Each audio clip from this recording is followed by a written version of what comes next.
Bismillahirrahmanirrahim. Assalamualaikum warahmatullahi wabarakatuh. Kembali sore ini kita dalam program JSA, jangan salah arah, mendiskusikan peristiwa yang terjadi secara jernih, tugas agar kita tidak salah arah.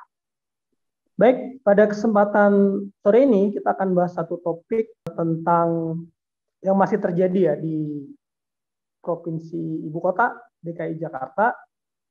Nanti kita akan diskusikan dengan narasumber kita, pakar kebijakan publik, Bang Ahmad Nur Hidayat. Namun sebelum kita memulai diskusinya, kita akan saksikan video terlebih dahulu. Silakan.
Ya, baik.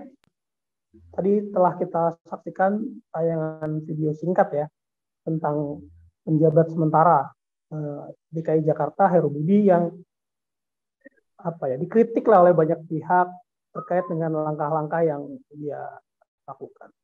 Oke, langsung saja saya ingin berdiskusi dengan Bang Ahmad Nur Hidayat. Gimana Bang, apa yang terjadi di DKI ini oleh penjabat sementara ini? Silakan Bang.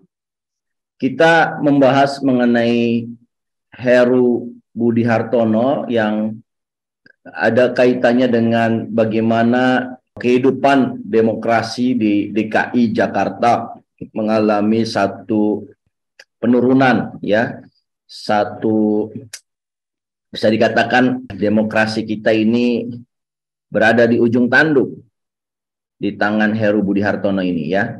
Jadi begini, saya ingin mengawali bahwa kita melakukan reformasi tahun 1998 karena kita protes terhadap Orde Baru yang memimpin Indonesia dengan cara-cara yang otoriter. Ya, tidak ada, kalau ada pemilu itu pemilunya bohong-bohongan ya. Selama 32 tahun begitu. Kalaupun ada demokrasinya itu disebut demokrasi pura-pura gitu ya.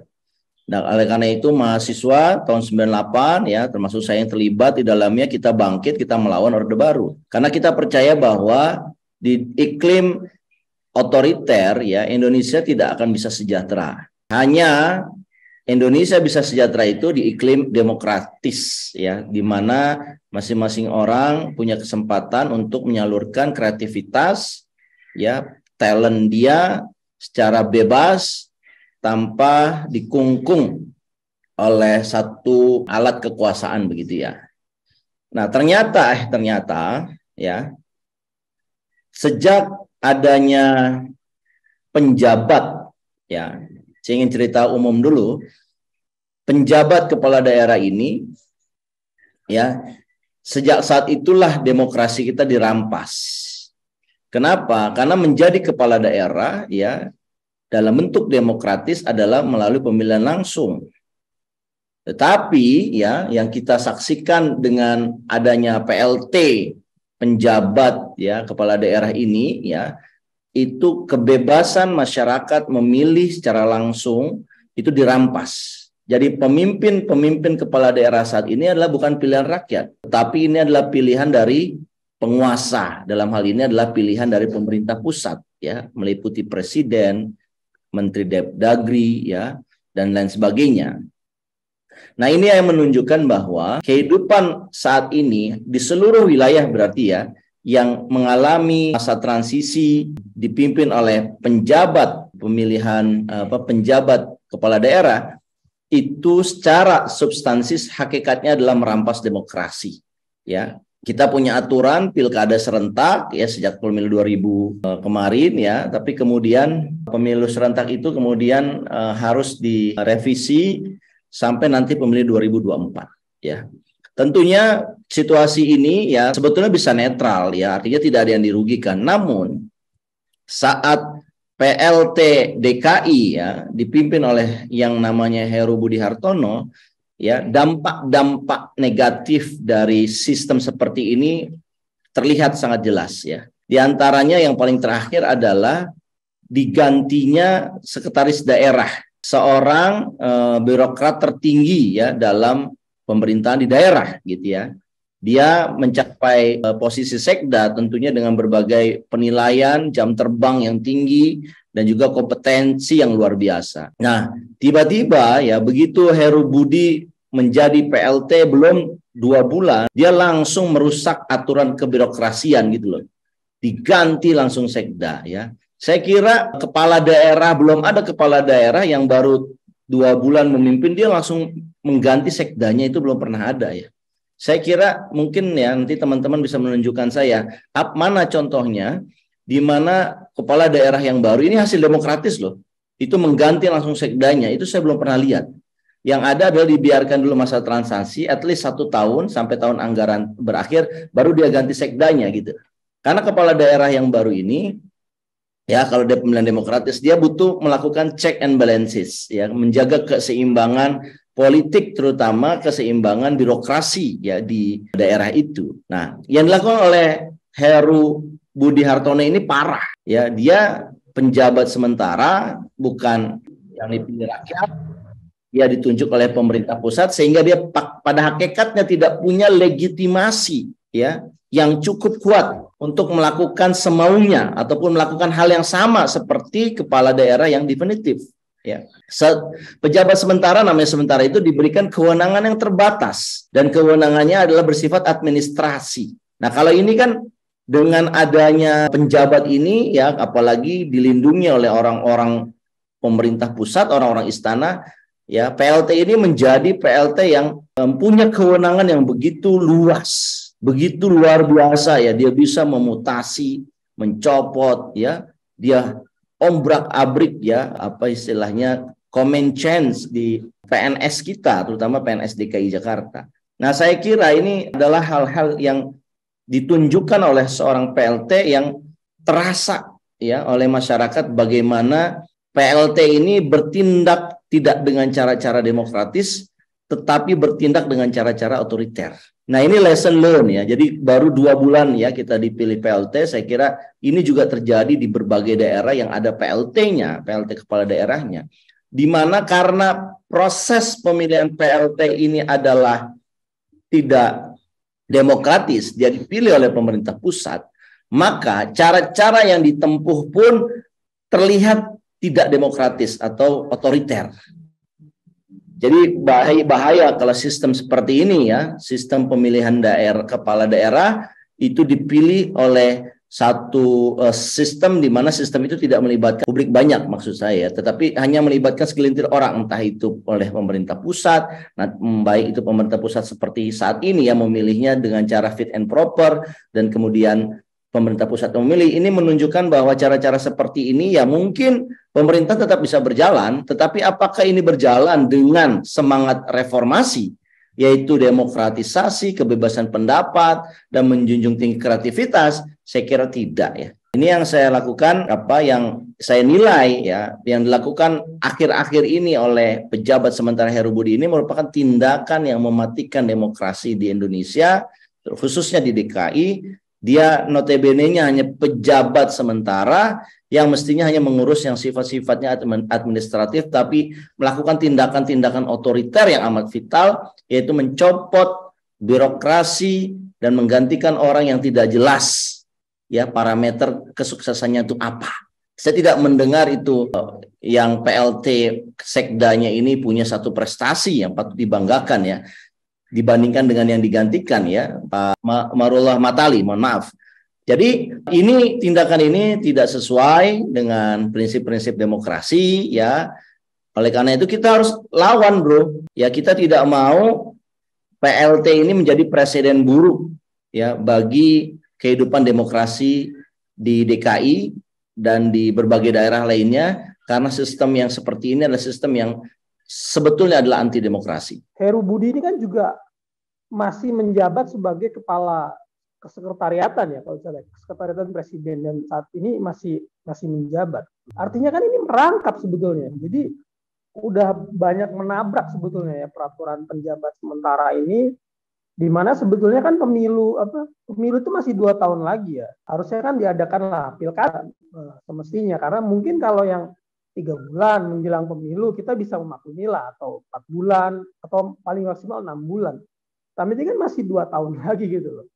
Nah, bagaimana kan desain undang-undangnya itu gitu loh. Nah, yang saya pertanyakan tadi, ini orang masih menjabat sebagai kepala sekretariatan presiden. Jadi artinya Heru Budi ini merangkap jabatan gitu loh sebetulnya. Ini sebetulnya siapa sih yang, apakah sekacau itu gitu loh sistem ini? Gimana Bang? Kita memahami sebenarnya bahwa adanya penjabat sementara ini adalah bagian untuk memperbaiki demokrasi Indonesia di masa depan, yaitu kita punya aturan pilkada yang ingin diberi serentak yang sama seperti dengan pemerintah pusat. Ya, dibuat durasinya itu sama. Jadi kalau pemerintah pusat mulai mimpin, ya pemerintah di daerah juga mulai mimpin. Jadi semua ada keserentakan begitu. Saya kira itu hal yang positif ya. Ini kan hasil keputusan MK. Tapi kemudian bagaimana seharusnya di masa transisi ya, kemudian pemerintah mengambil satu istihad politik bahwa sebaiknya dipilih oleh orang-orang yang katanya independen, yang katanya netral. Ya, kalau saya pernah membuat tulisan jauh sebelum ini diberlakukan, saya waktu itu mengkritik kalau kita tetap berada di dalam iklim atau ekosistem demokrasi, ya, dan kita tidak mau mengkhianati prinsip itu, maka harusnya itu diperpanjang saja incumbent yang ada sekarang. Toh mereka juga hasil pemilihan keputusan rakyat gitu. Nah, persoalannya ini kan pemerintah pusat itu kan ingin menikmati kekuasaannya secara lebih absolut begitu ya. Sehingga mereka tidak membuka peluang opsi bahwa PLT yang ada itu incumbent itu diperpanjang gitu loh.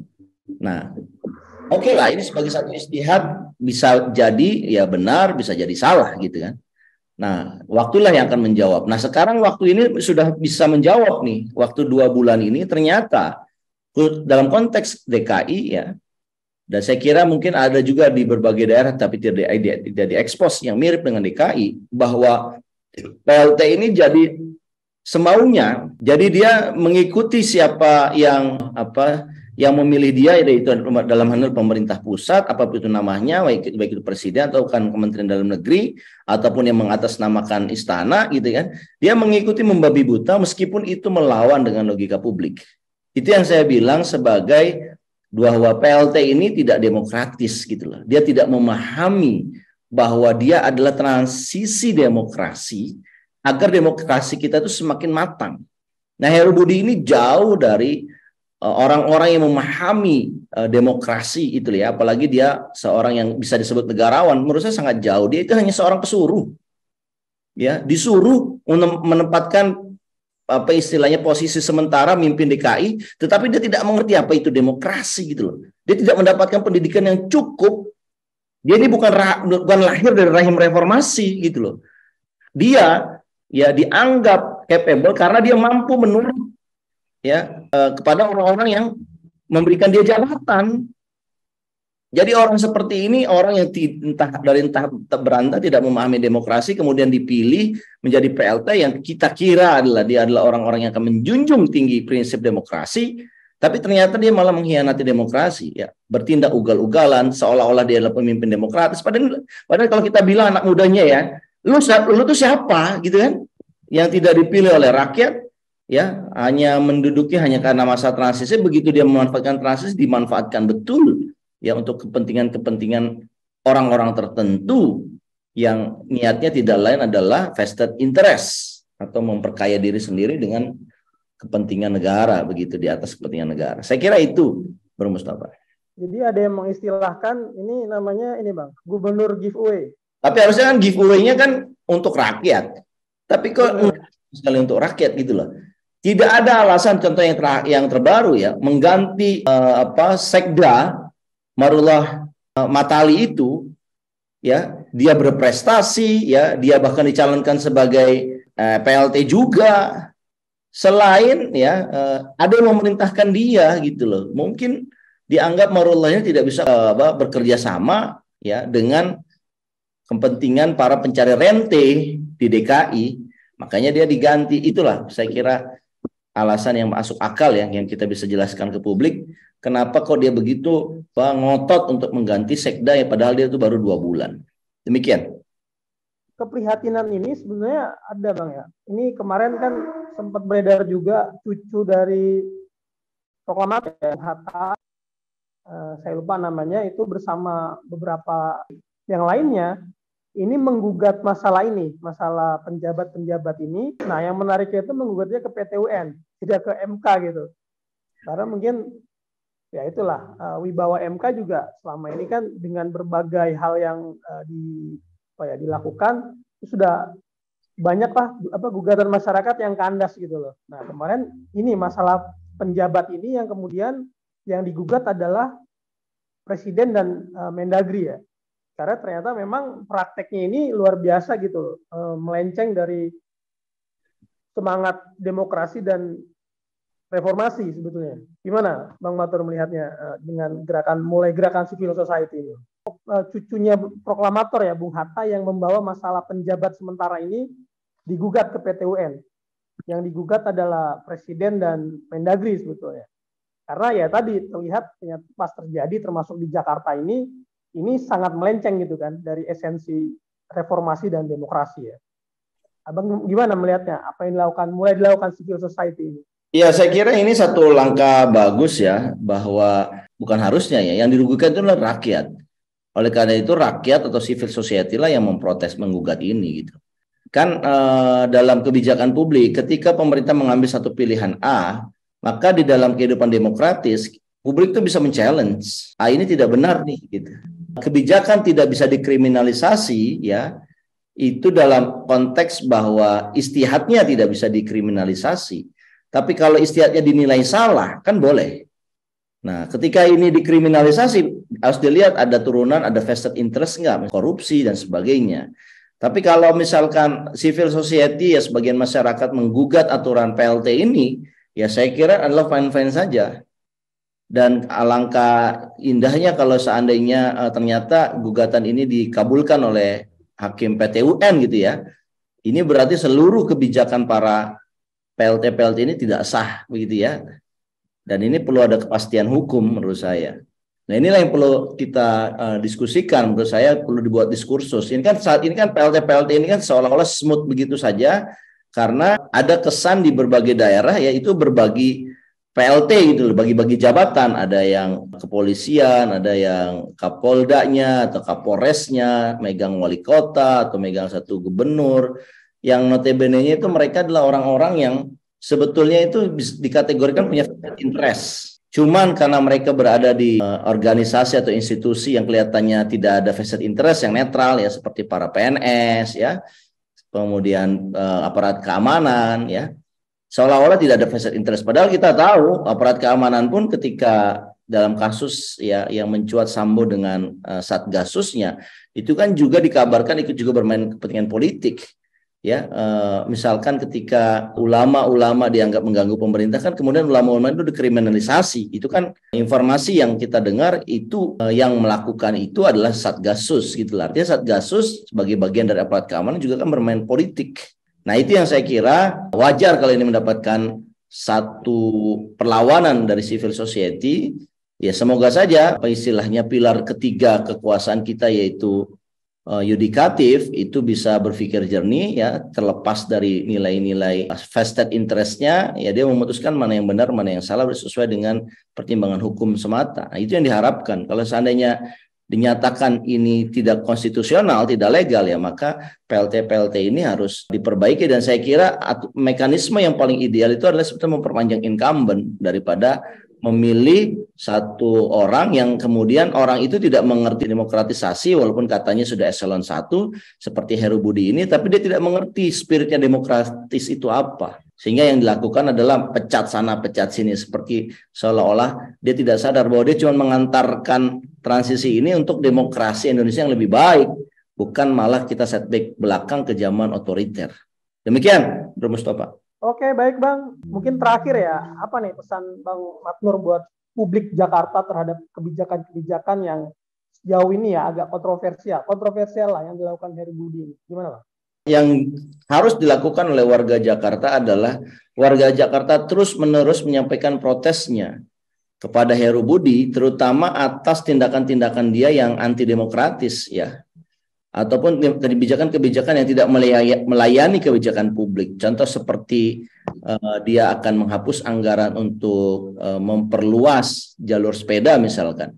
Itu kan publik memprotes dan pada akhirnya dia memunculkan kembali anggaran itu meskipun dengan jumlah yang jauh lebih sedikit. Artinya memang masyarakat DKI tidak takut ya, masyarakat DKI harus bersuara lantang. Kalau ternyata PLT-nya itu tidak sesuai dengan aspirasi mereka, ya mereka bisa bersuara yang berbeda gitu. Dan saya kira itu dijamin oleh undang-undang, dijamin oleh konstitusi, karena kita pengen ya PLT ini adalah transisi untuk demokrasi yang lebih baik, makin menuju langkah yang lawan dari demokrasi yaitu otoritarian gitu. Saya kira itu tidak kita harapkan. Semoga kita semua ya, seluruh warga, terutama warga DKI itu betul-betul berani untuk menyuarakan aspirasinya dan kemudian mengkritik ya kebijakan-kebijakan PLT manakala kebijakan itu tidak aspiratif. Saya katakan ini perlu dilakukan karena PLT ini tidak mengerti apa itu aspirasi publik, karena mereka bukan dipilih berdasarkan aspirasi publik, mereka hanya mengerti aspirasi yang milih dia. Dalam hal ini adalah aspirasinya presiden ataupun aspirasinya istana. Ini yang kita perlu sampaikan, saya kira, Bro Mustafa. Topik ini semoga kita berharaplah masyarakat atau civil society terus mengawal ya demokrasi yang ada di Jakarta, sehingga kekuasaan tidak semaunya sendirilah dalam melakukan kebijakan. Mau gue lah ibaratnya kalau kata orang Betawi. Itu saja mungkin Bang. Terima kasih atas waktu dan diskusinya. Kita cukupkan. Sampai jumpa lagi ya. Iya Bang. Assalamualaikum warahmatullahi wabarakatuh. Salam.